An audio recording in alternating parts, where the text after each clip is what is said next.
Olá, muito bom dia, bem-vindos ao nosso Manhã Viva. Você que está na sintonia da TV Canção Nova Portugal, bom dia. É uma alegria estarmos juntos nesse programa que alegra as nossas manhãs, que traz sempre muito conhecimento, muita formação, muita evangelização também, não é? Porque a nossa missão é evangelizar. E hoje um tema muito interessante no que toca à realidade de muitas famílias. Vamos conversar sobre o autismo. Você sabe o que é o autismo? Quais são as características de uma pessoa, né, que possui essa condição? Porque é isso mesmo, o autismo é uma condição genética. A nossa convidada vai explicar muito melhor para nós nessa conversa, que será esclarecedora para nós entendermos melhor, desmistificarmos muitas coisas que se calhar construímos, né, conceitos errados e sabermos também lidar melhor com quem vive, não é? Essa condição, ajudar melhor, amar melhor, não é? Então, a nossa convidada de hoje é a Bárbara Bom Valor. Ela é da Delegação de Lisboa, da Associação Portuguesa Voz do Autista. É uma pessoa que vai aqui tirar todas as nossas dúvidas e nos conduzir aí numa boa conversa. Mas antes de nós iniciarmos a nossa conversa com a Bárbara, que já está aqui comigo na sala de estar, vamos entregar o nosso programa para Deus, pelas mãos de Nossa Senhora, como nós sempre fazemos. Rezamos aqui por nós, para que tudo corra bem, para que consigamos perceber bem tudo aquilo que Deus tem para nos falar hoje. E para quem está em casa, pedimos também que Deus abençoe o seu dia, que Nossa Senhora passe à frente hoje em todas as suas necessidades, nas nossas necessidades. Então vamos rezar? Ave Maria, cheia de graça, o Senhor é convosco. Bendita sois vós entre as mulheres e bendito é o fruto do vosso ventre, Jesus. Santa Maria, Mãe de Deus, rogai por nós, pecadores, agora e na hora da nossa morte. Amém. Nossa Senhora do Rosário de Fátima, rogai por nós. Bom dia, Bárbara, bem-vinda. Bom dia, obrigada. Uma alegria recebê-la, um gosto. Agradecemos a sua presença, não é? Aqui conosco. Tenho certeza que vai ser um programa muito rico de informações e também de esclarecimento para nós, famílias e profissionais, não é? Que lidam com essa realidade, né, de pessoas que possuem o autismo. Eu vou começar trazendo aqui um dado do site da vossa associação, não é? A Associação Portuguesa Voz do Autismo. Ela promove a aceitação e inclusão dos autistas nas suas comunidades, desenvolve várias parcerias, luta pelos direitos dos autistas e é uma plataforma para dar voz a pessoas no espectro do autismo em Portugal. Queria que você contasse para nós como que nasceu essa associação, Bárbara. A associação começa quando duas amigas, a Sara Rocha e a Raquel Tavares Lebre, descobrem que são autistas, recebem, vão à procura. Primeiro identificaram-se, começa com a Sara, que se identificou com algumas características e então vai à procura do diagnóstico. Quando a Sara partilha com a Raquel esta busca, esta descoberta, a Raquel também se identifica e então as duas recebem o diagnóstico mais ou menos na mesma altura. Já adultas? Já adultas, sim. Olha, portanto, já com 20 e muitos anos. Eu penso que a Sara tinha 29, a Raquel já tinha 30. Sim. E pronto, e com esta recente descoberta, não é? Com este diagnóstico, elas começam à procura de associações, de comunidade e percebem que não havia, em Portugal, não havia associações de autoadvocacia, associações que acolhessem as pessoas autistas adultas com diagnóstico tardio, especialmente mulheres. Portanto, elas não se identificavam com nada do que havia a nível de oferta de apoio, digamos. E então decidem formar a associação para precisamente cobrir essa lacuna e para no fundo, como uma resposta a uma necessidade delas próprias. Um suporte, né? E então, exato. E então a associação nasce assim. Portanto, elas recebem o diagnóstico ali em meados de 2020. A associação nasce em dezembro de 2020. Portanto, no fundo foi isso, duas mulheres adultas com diagnóstico tardio, e agora, onde é que nós cabemos, não é? E como perceberam que não havia espaço, decidiram criar elas o espaço. E é assim que nasce a Associação Portuguesa Voz do Autista. O nome Voz do Autista, precisamente porque a ideia é a associação ser também representação das pessoas autistas, portanto, não ser mais uma associação de pais, de profissionais que têm o seu propósito, mas uma associação em nome próprio, digamos, os autistas a falarem em nome próprio. Sim, interessante, né? Deu voz de fato, não é? Exato. As pessoas.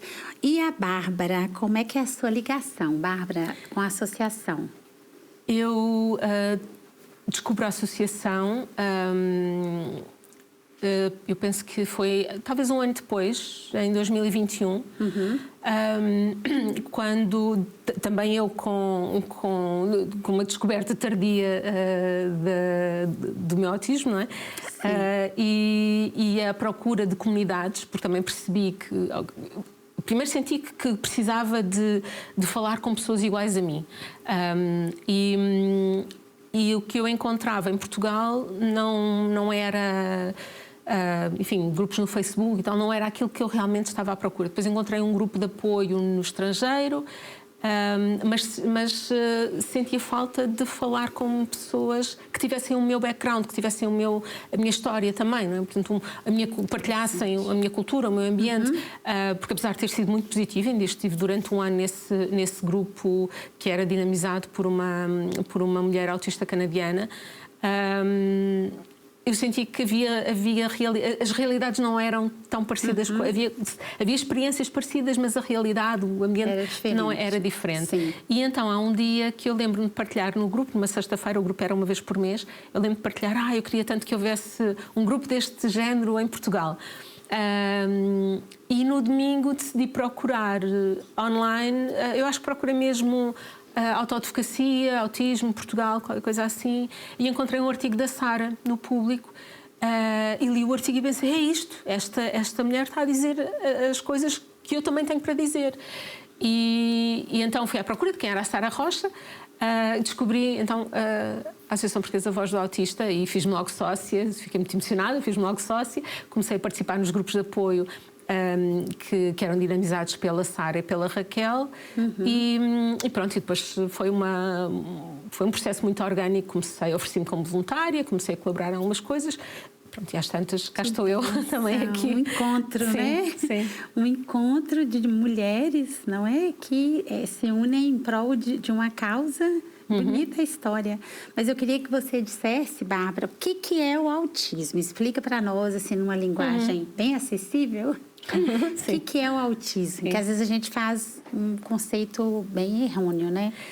Sim, eu também tinha uma noção errada do autismo antes de conhecer melhor e de eu própria me identificar, porque obviamente eu, se for ler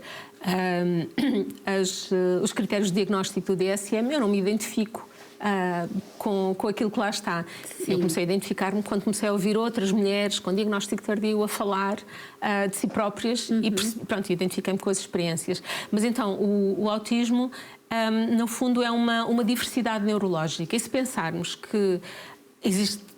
Assim, as pessoas são todas diferentes, não é? Temos diversas características que podem variar.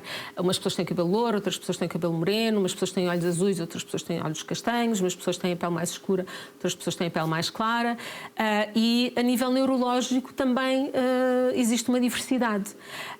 E as pessoas autistas têm um sistema neurológico, digamos, e isto depois vai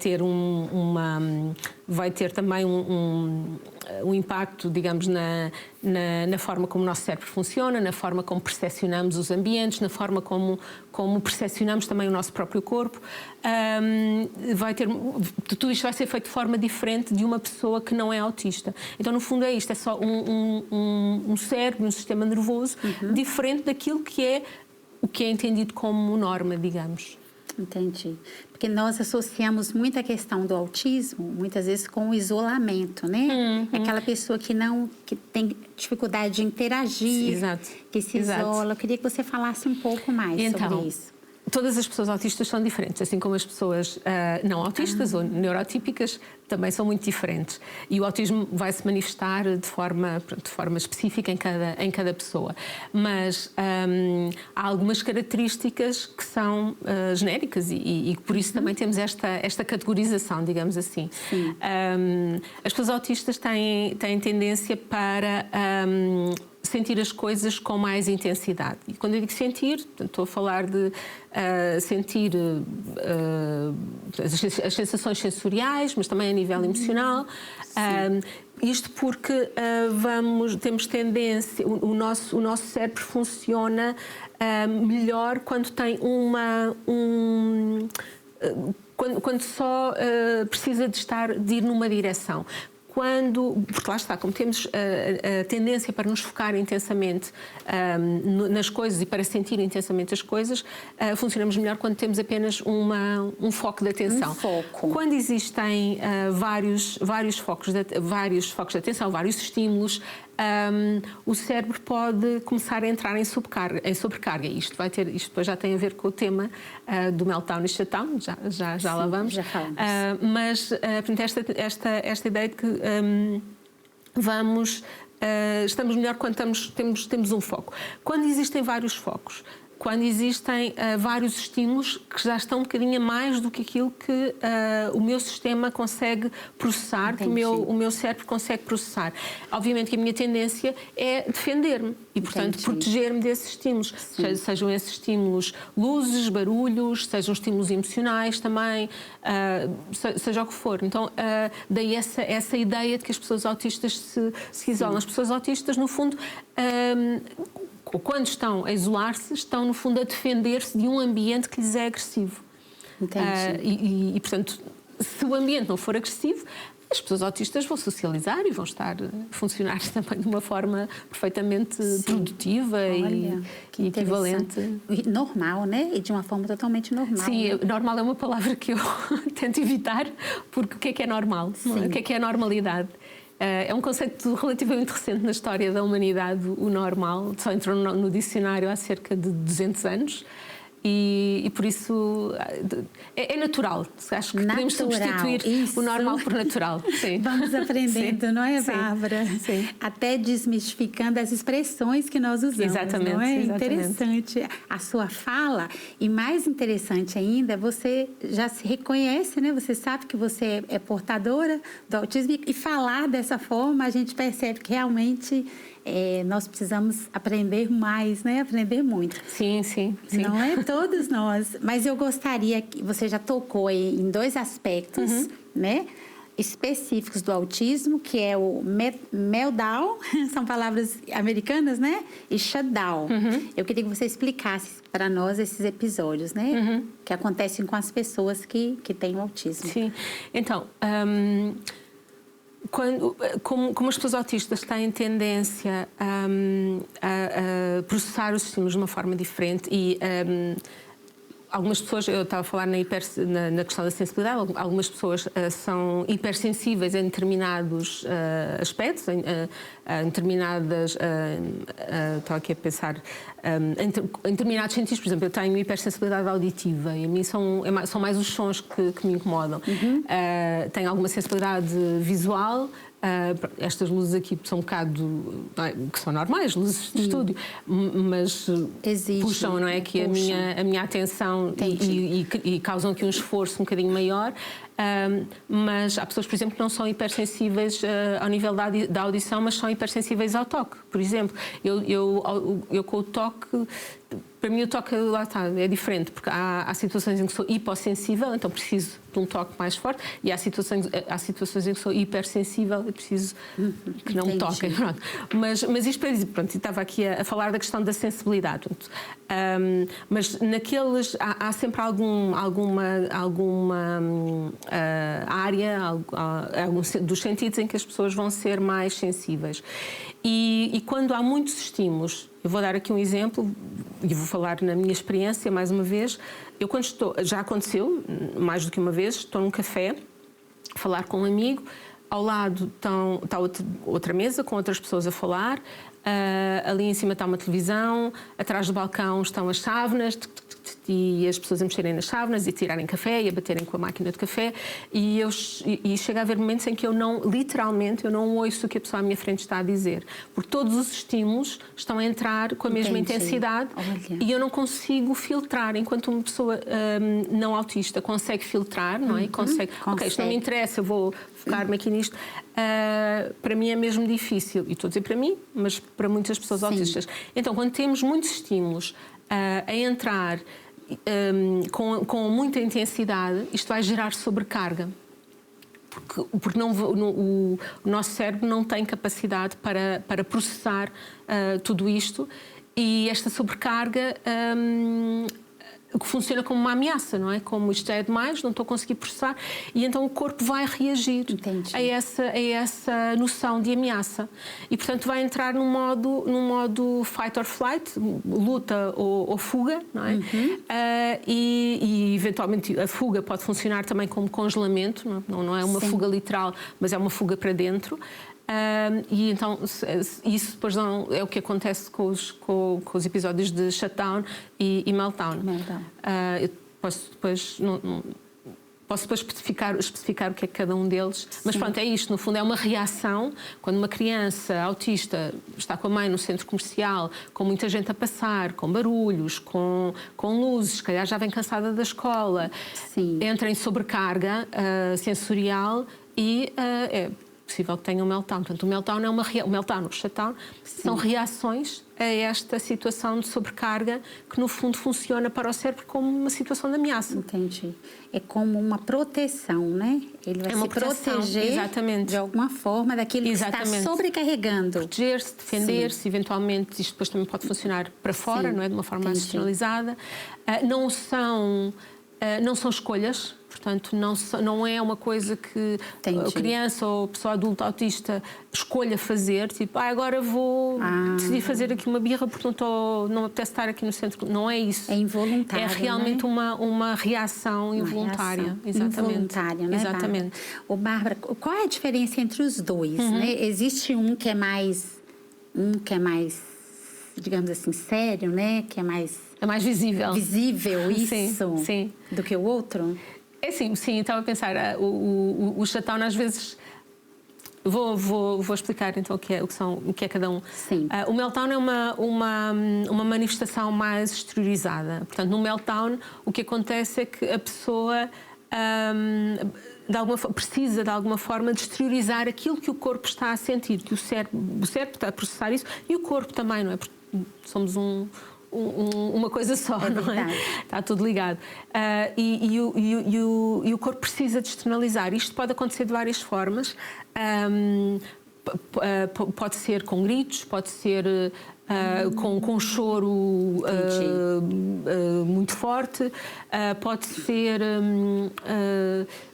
com agressão, eventualmente, se a pessoa se sentir, a criança se sentir muito ameaçada. Pode acontecer também com agressão, pode acontecer também com a autoagressão, em casos mais extremos. Não é comum, mas em casos mais extremos acontece.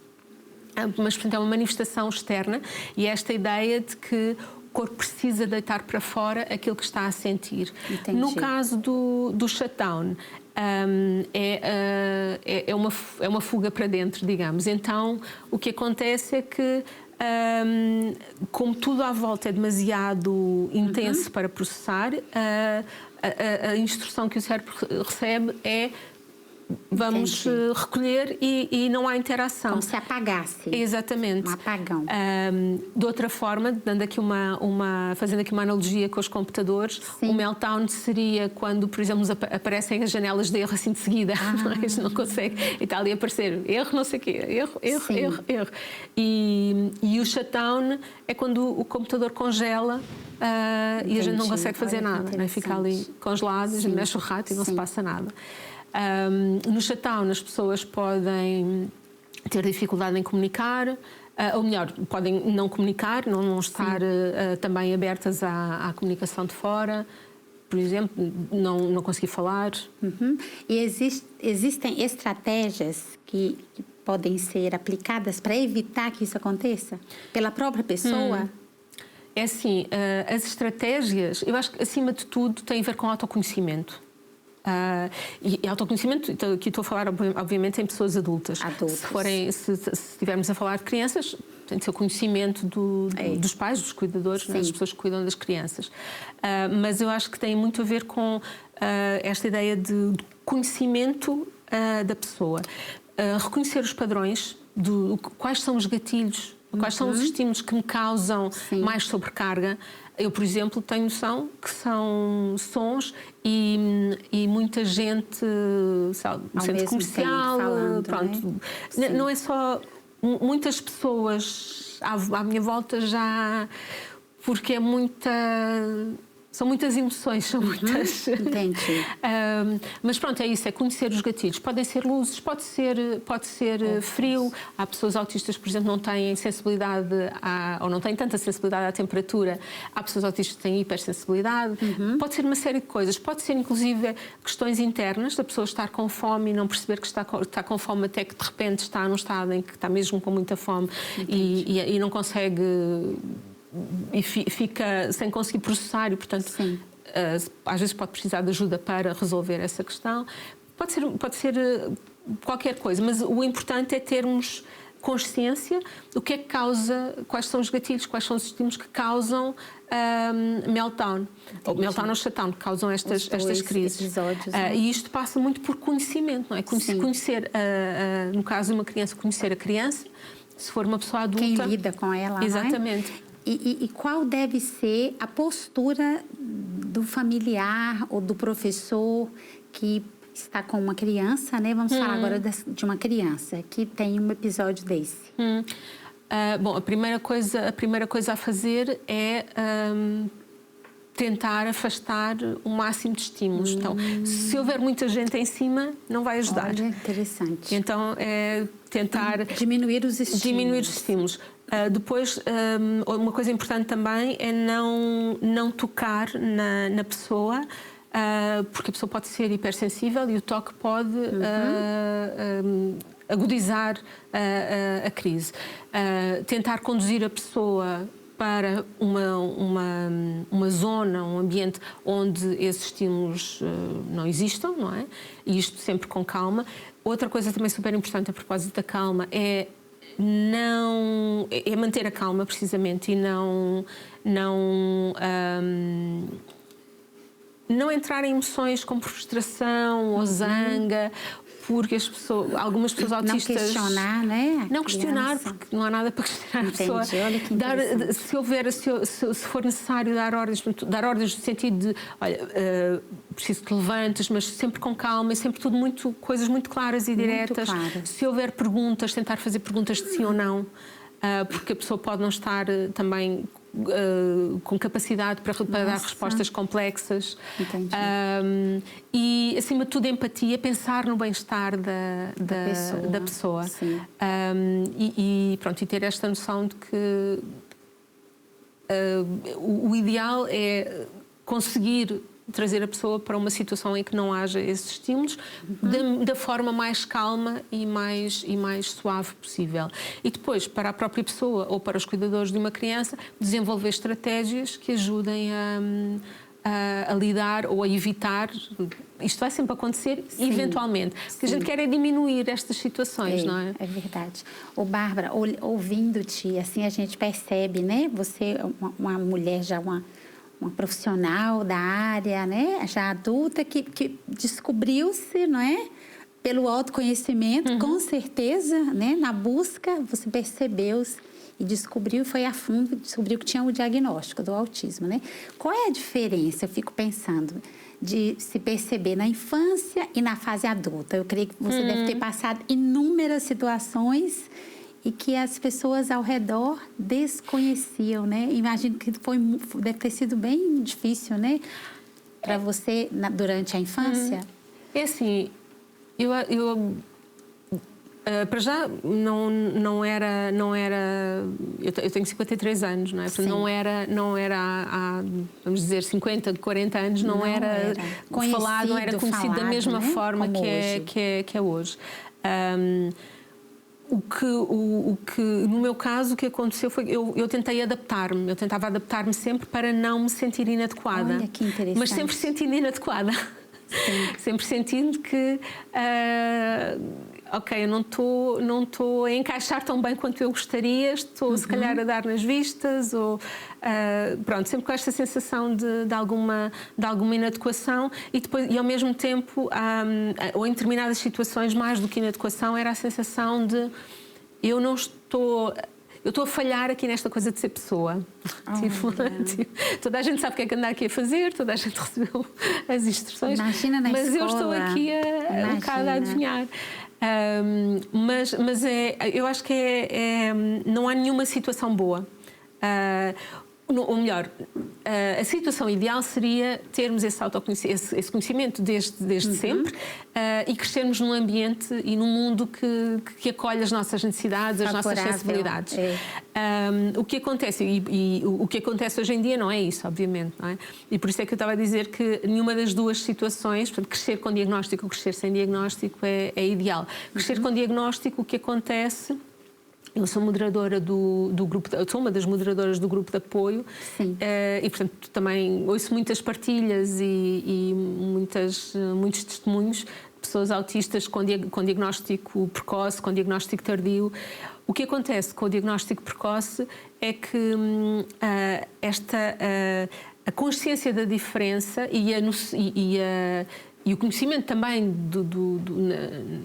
na escola, seja dos colegas, seja dos professores, auxiliares, da diferença, acaba por também chamar uma atenção que não é a melhor. Entendi. E pronto, muitas crianças autistas são vítimas de bullying, pronto, não é, e às vezes passam situações, por exemplo, uma situação de meltdown ou shutdown na escola com profissionais, ou seja, professores, auxiliares, que não entendam o que é que se está a passar, pode ser também muito, muito traumática.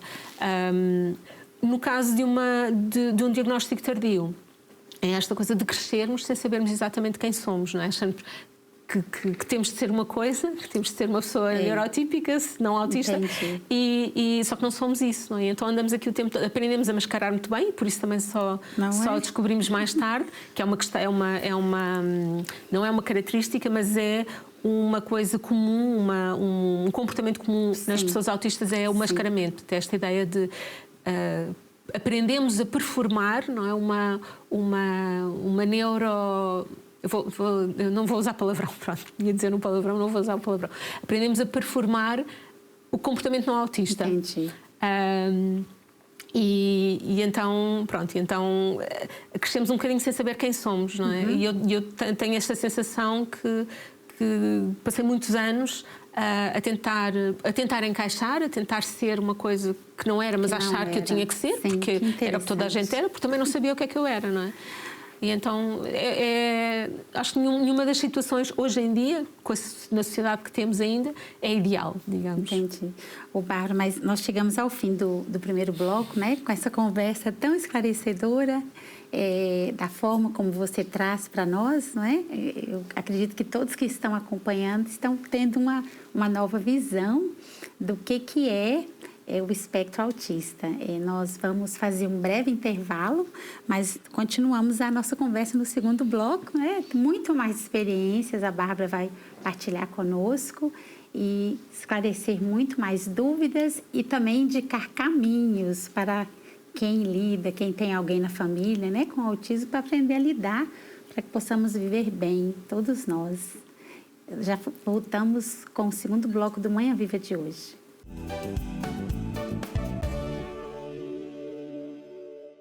Bem-vindos ao segundo bloco do nosso Manhã Viva de hoje. Estamos conversando aqui com a Bárbara sobre autismo. A Bárbara é da Associação Portuguesa Voz do Autismo, criada em 2020 por duas mulheres, né? Duas já adultas que se descobriram autistas e começaram esse trabalho dando voz às pessoas que têm autismo. Grandes profissionais que se reconhecem, né, com o autismo, mas que hoje estão trabalhando para ajudar a tantos outros que talvez ainda não se descobriram. Como é importante essa conversa com a Bárbara, não é? Ela também, como portadora do autismo, importante esclarecer para nós, para que também quem ainda não se descobriu perceba, e também para nós ajudarmos, principalmente as crianças. Há um dado importante aqui da Associação Portuguesa Voz do Autismo, né, dessa associação, que as pessoas autistas têm 7 vezes mais probabilidade de serem vítimas de bullying. Vários estudos demonstram, nomeadamente, que crianças autistas correm um risco maior de abuso, negligência e bullying por parte de colegas, e que essas experiências estão associadas a problemas de saúde mental, como a depressão, a ansiedade e até mesmo a ideação suicida. Por isso que é importante, né, Bárbara, nós conversarmos sobre isso, conscientizando as pessoas, principalmente, não é? Exatamente. Que esses dados são até preocupantes, não é? Principalmente com relação às crianças. Eu queria que a Bárbara falasse quais são as principais dificuldades que as famílias enfrentam quando acontecem esses episódios, né, que você citou aí no primeiro bloco. É assim, e falando aqui em crianças especificamente, no caso de adultos serão questões um bocadinho diferentes, mas não muito.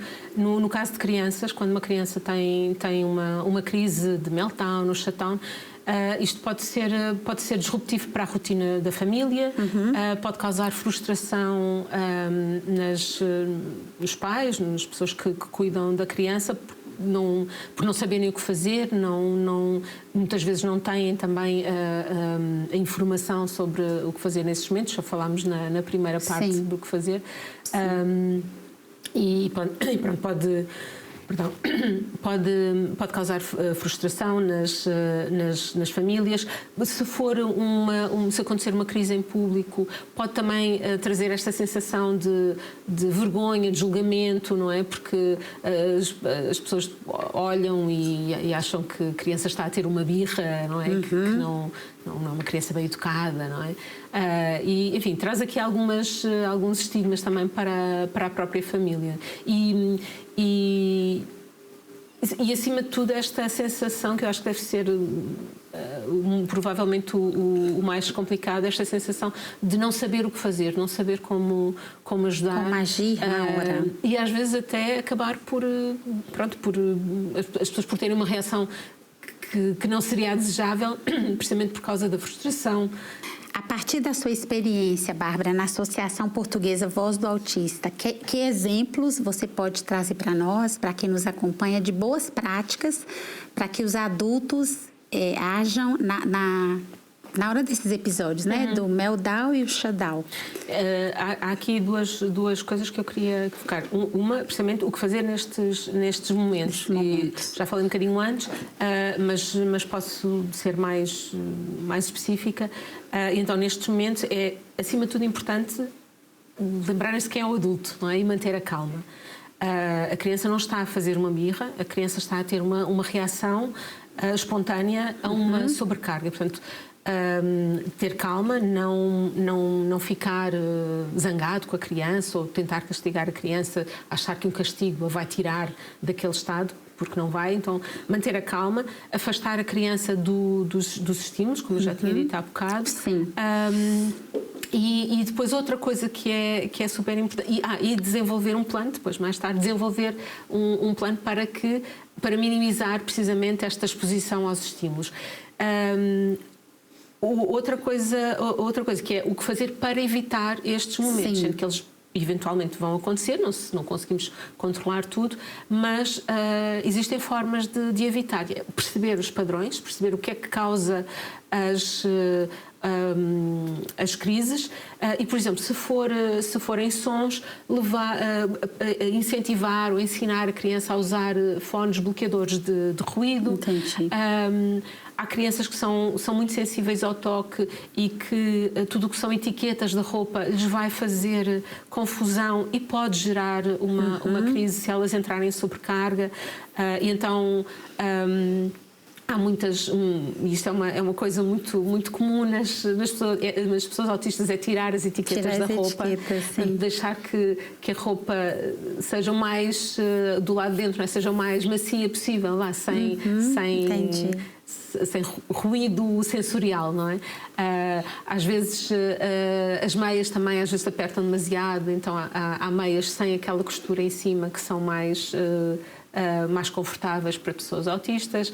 Se for o caso, por exemplo, de sensibilidade visual, incentivar a criança a usar óculos escuros se estiver num lugar cheio de muito sol ou com muitas luzes. Evitar, por exemplo, levar a criança a centros comerciais uma hora que aquilo esteja muito cheio ou ir a supermercados muito cheios. Então, evitar tudo o que seja sobrecarga. Estava aqui a ver se me lembrava de mais alguma coisa. O uso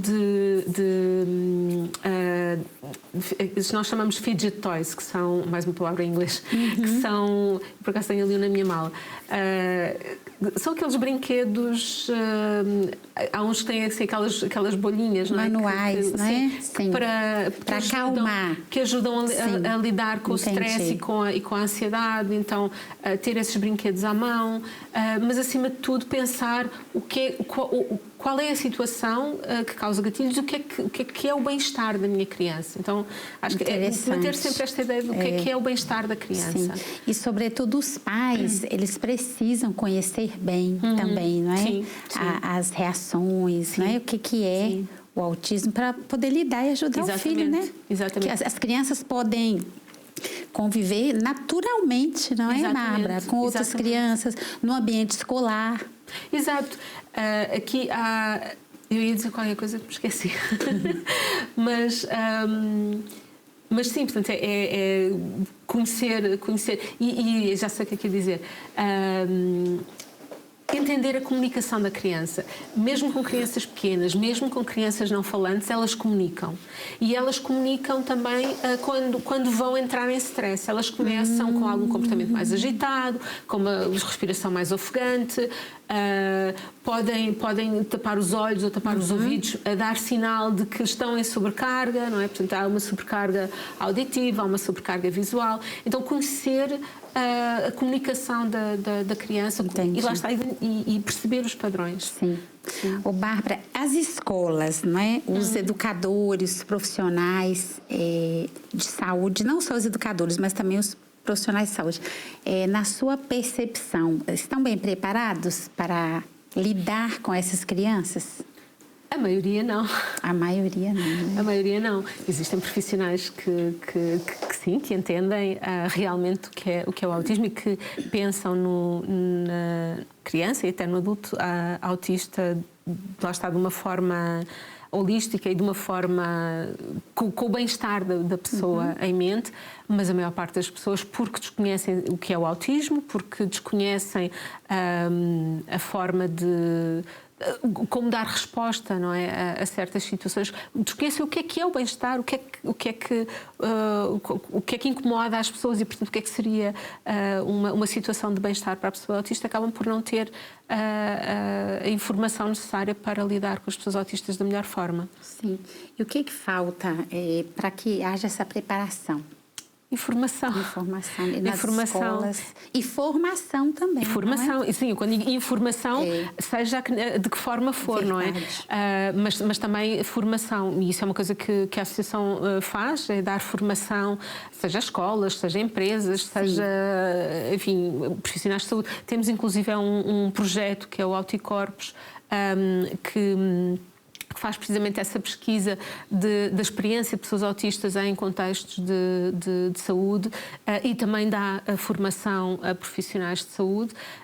Mas é isso, falta informação sobre o autismo ao nível da sociedade geral e falta formação específica nestes contextos específicos sobre como lidar com crianças autistas, com pessoas autistas. Principalmente com os educadores nas escolas, não é? Eu acho que é uma deficiência. E não é só cá em Portugal, tenho certeza que isso é em vários lugares.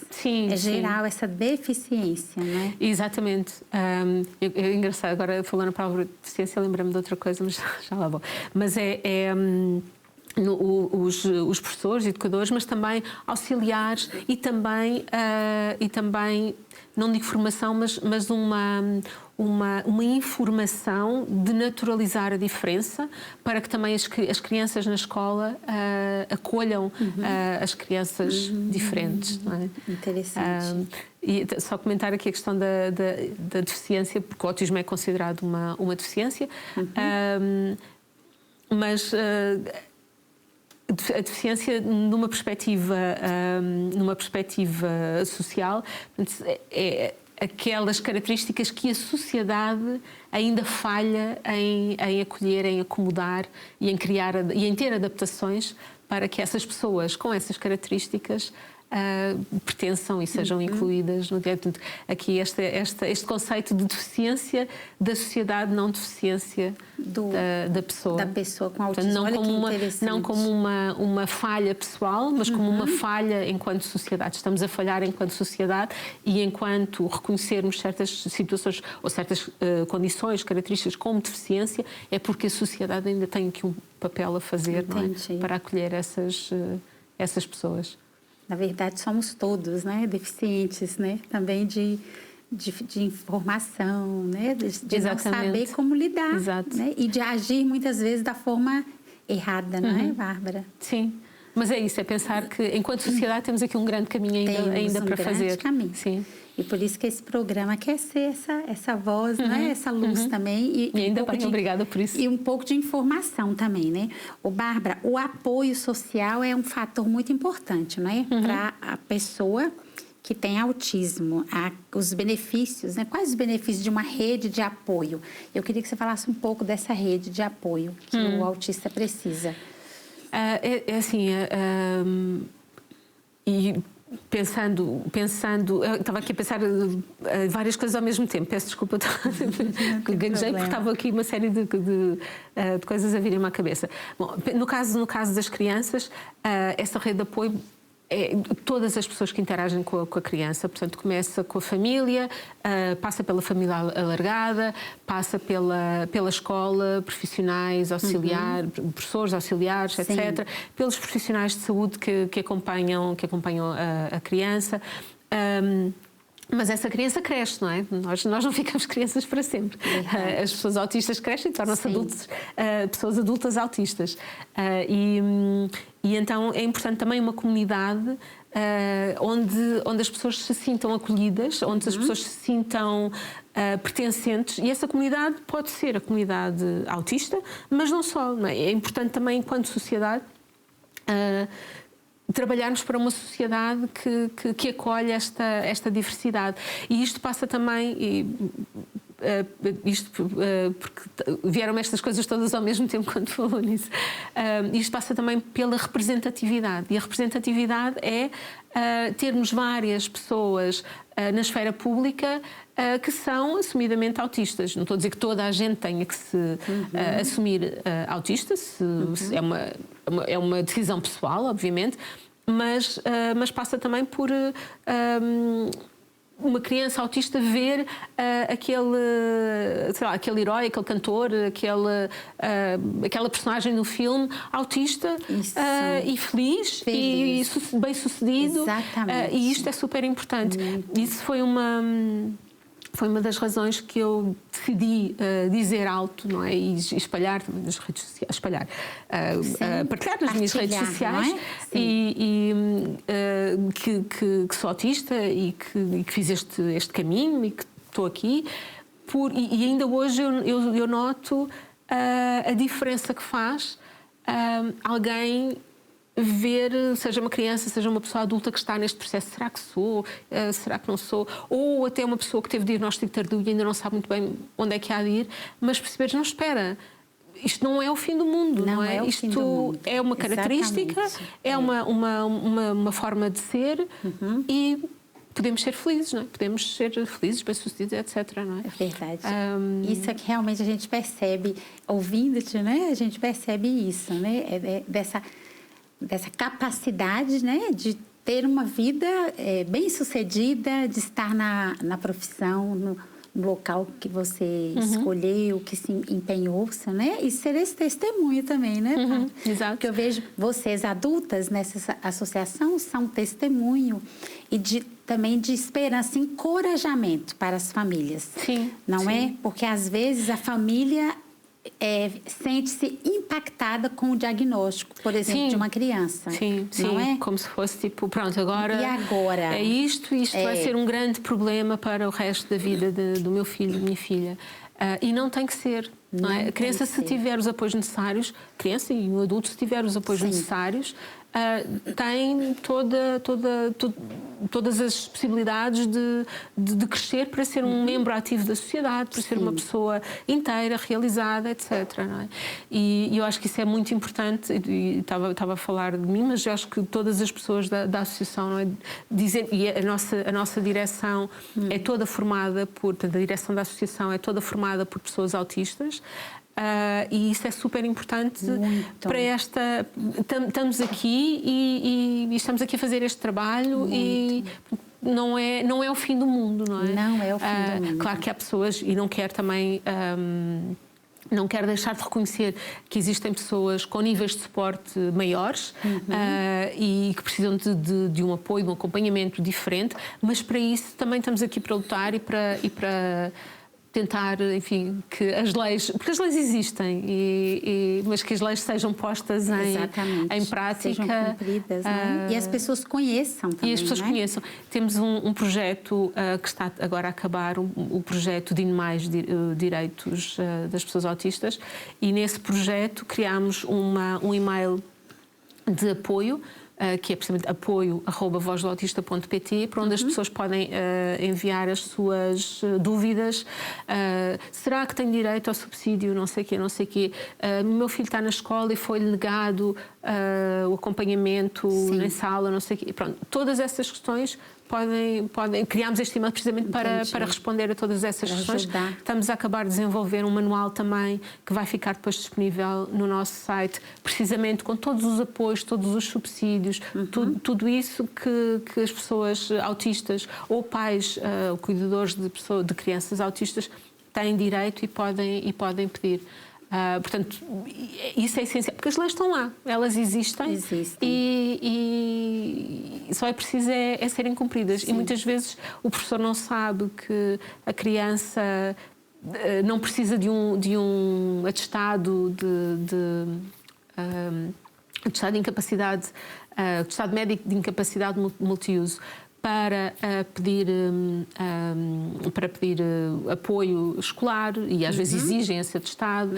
E então, pronto, e criámos este projeto foi precisamente para responder a essas questões e não vamos resolver todos os problemas, infelizmente, não tem essa ilusão, mas para que as pessoas saibam têm direitos e quais são e como é que podem pedi-los. Eu queria que a Bárbara falasse sobre as terapias, de um modo geral, principalmente para as crianças. Quais são as terapias que são indicadas mais comuns para uma criança que tem autismo? Eu acho que não vou responder, se calhar, especificamente a quais terapias, porque não conheço todas as terapias também, e porque eu acho que mesmo algumas terapias específicas vai depender dos profissionais, mas vou falar do que é que pais, cuidadores, precisam de ter em mente quando procuram as terapias. Então, é importante que qualquer terapia tenha sempre no centro a criança e tenha como propósito último o bem-estar da criança. E a especificidade da criança. A como você dizia, cada uma é única e tem uma necessidade diferente da outra. Exatamente. Então, ter sempre em mente o que é que esta criança precisa, o que é que esta criança precisa para se sentir bem. Terapias que procurem mudar o comportamento ou treinar, se quisermos, o comportamento da criança com castigos ou recompensas, não são boas terapias porque não vão permitir que a criança se desenvolva naturalmente. Entendi. Porque isso vai ser um condicionamento, não é? E então é importante que lá está, as terapias tenham sempre em mente o bem-estar da criança. Terapias que sigam os interesses da criança. As crianças autistas, como as pessoas adultas autistas, têm tendência para ter hiperfocos e para ter interesses especiais, e então é super importante que esses interesses especiais sejam aproveitados pelo terapeuta para acompanhar a criança e para ajudar a desenvolver as capacidades da criança. Sim. Não pensar também que... estava agora aqui a pensar numa situação específica de crianças não falantes que podem beneficiar de comunicação aumentativa alternativa, comunicação com bonecos, com desenhos, pronto, que existe. Não pensar que ensinar isso à criança vai impedir a fala, o desenvolvimento da fala. É ajudar a desenvolver a criança com aquilo que a criança apresenta naquele momento, porque qualquer desenvolvimento vai ajudar a criar ligação com a criança, vai ajudar a criança a vir, a estar presente, não é? Aqui connosco, não é? Ainda que tenha necessidade em momentos de se refugiar no seu mundo, e isso, lá está, já falámos de questões de defender, enfim, dos ambientes agressivos, etc. Mas permitir que a criança possa comunicar, possa estar naquilo que é, na forma como consegue fazê-lo naquele momento. E isso é super importante. Portanto, terapias que ponham o bem-estar da criança em primeiro lugar e não o bem-estar do ambiente à volta dela. Muitas informações. Estava-me a lembrar, quando falámos de formas de regulação e do que é que pode ajudar ou pode dar sinais também das crises, quando a criança começa a fazer, qualquer que seja o steaming, há aquele das mãos assim, mas pode ser também abanar, qualquer que seja. Portanto, steaming é um comportamento repetitivo, não é normalmente físico, mas pode ser repetir palavras, por exemplo, que ajuda a pessoa a autorregular-se. Isso também podem ser sinais de crise. Por exemplo, numa terapia que impeça o steaming, que impeça a criança de fazer essas estereotipias, é como se diz em português. Não vai ser uma terapia a pensar no bem-estar da criança. Isso é essencial para a criança se autorregular. Então, pensar sempre se a terapia, se a forma como aquela terapia está a ser conduzida, está a pôr a criança no centro e a pôr o bem-estar da criança em primeiro lugar. Muito bom, Bárbara. Olha, chegamos ao final do programa, mas eu quero agradecer tanta informação que você trouxe, né, com uma nova visão para nós, e agradecer muito pela partilha da sua experiência, o seu testemunho de vida. Eu acho que esse é o que mais nos impacta. Olhar para você, né, e ver uma grande profissional que sabe que tem o autismo, mas que venceu, né? Podemos dizer assim, né, Bárbara? É uma alegria para as famílias, né, que assistem. Sim, eu agradeço o convite. Não acho que venci nada. Estou aqui na minha vida, a fazer a minha vida, a fazer o que posso também e a fazer aquilo que gosto, acima de tudo. Mas agradeço muito o convite, Vânia. Obrigada. Foi um gosto, viu? Obrigada. Nós desejamos muito sucesso na vossa associação, que continue a fazer o bem, ajudar tantas pessoas, não é? Essa voz mesmo para tantos que realmente precisam. Há muito caminho a ser feito, né, Bárbara? Sim, muita luta ainda para fazer. Deus abençoe, sucesso, obrigada, viu? Obrigada. Eu quero agradecer a todos que nos acompanharam nessa conversa tão boa que foi com a Bárbara, né? Onde nós aprendemos tanto e desmistificamos também muitos conceitos errôneos, não é, que a gente tinha sobre o autismo. Foi, de fato, um programa espetacular. Esse programa fica gravado no YouTube da Canção Nova Portugal, na playlist do Manhã Viva. Você pode enviar para alguém que precisa dessa informação, que precisa ouvir essa conversa tão boa com a Bárbara. Assim nos despedimos, deixando um abraço, um bem-aja ao nosso benfeitor e até o próximo Manhã Viva, se Deus quiser.